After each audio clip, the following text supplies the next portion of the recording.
A paz do Senhor Jesus Cristo a todos.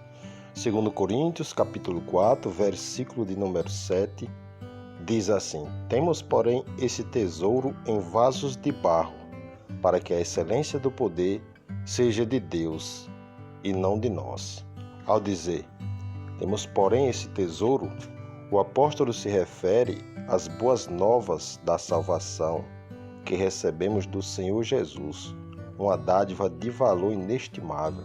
Já a expressão vasos de barro é uma ilustração do apóstolo para se referir ao corpo e à mente dos homens. No entanto, a grande ênfase do versículo está na sentença.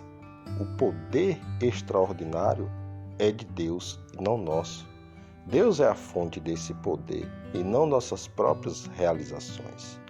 Quando o poder de Deus é revelado em homens insignificantes, o resultado é estrondoso. Foi assim com um grupo de pecadores humildes e incultos que, capacitados pelo Espírito Santo, espalharam o Evangelho por todo o mundo. Atos 1:8. O próprio Paulo, apesar de ter sido um homem bem preparado, certa vez escutou dos cristãos de Corinto que ele não tinha as qualidades de um bom orador e que sua presença não impressionava ninguém. 2 Coríntios 10:10.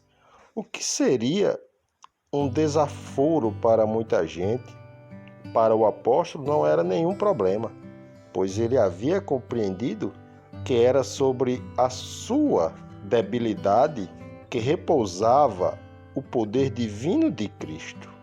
2 Coríntios capítulo 12, versículos 7 a 9. E ele sabia que não havia sido chamado para pregar o evangelho com sabedoria humana, para que a cruz de Cristo não fosse esvaziada. 1 Coríntios capítulo 1, versículo 17. Ninguém mais quer ser vaso de barro.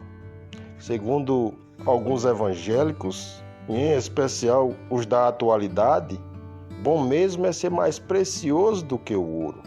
Para eles, o poder não está exatamente em Deus, mas na nossa capacidade em determinar o que queremos receber. Ou seja, segundo esse novo evangelho que está sendo pregado, o poder de Deus passou a ser uma extensão da nossa autoridade.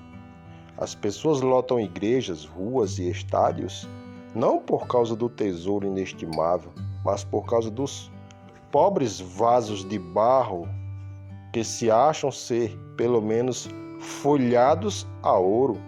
Boa parte dos cultos não é mais direcionados a Deus, mas é uma espécie de culto à autoestima e à autogratificação.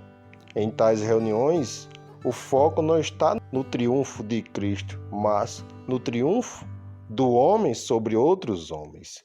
O que mais se ouve entre os crentes por aí são expressões como eu sou, eu posso, eu quero, eu tomo posse, eu sou ungido e tantas outras tais como estas.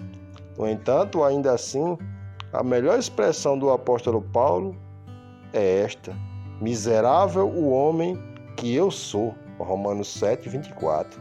Na antiguidade, os vasos de barro eram muito utilizados para armazenar todo tipo de coisa, dos itens mais baratos aos mais valiosos, desde grãos e cereais até os mais caros vinhos. Apesar disto, o vaso continuava sendo de barro, pois o valor estava no produto que ele armazenava e não em si mesmo. Se fosse tirado tal produto, então o vaso de barro seria como qualquer outro, apenas um recipiente comum, e de tão barato era facilmente descartável e substituível. Isso significa que se temos algum valor, isto está diretamente relacionado ao que estamos armazenando, ou seja, não somos preciosos por causa das nossas capacidades e qualidades, mas exclusivamente pelos méritos de Cristo.